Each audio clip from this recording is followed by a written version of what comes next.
مزاجية أيضا محمود كهرباء أيضا تصبح عند فوق الممتازة. هذه كرة فوق الممتازة، هذا كهرباء موك، هذه كرة، هذه كرة جول. الله،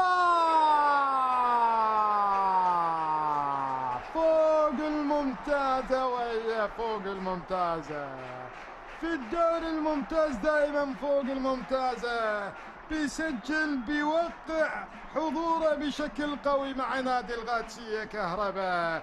بهذه الطريقة كهرباء، محمود كهرباء يسجل، يصنع، يمرر، يهيئ، يأتي بالفرص، يسجل في النهاية.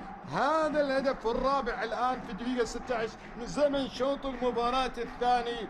إذا بداية موفقة، بداية رائعة، بداية متوقعة لهذا النجم المصري الذي قدم لنادي القادسية في هذا الموسم بقيادة التونسي محمود كهرباء. يعود ويلم مدرب نبيل معلول، لكن شوف الكرة، شوف اللعبة كيف بدأت، كيف مرة على طول حاول فيها الفارسي وحاول فيها أيضا المدافع فواز محمد في اللقطة الماضية، لكن كهرباء بخبرة سنين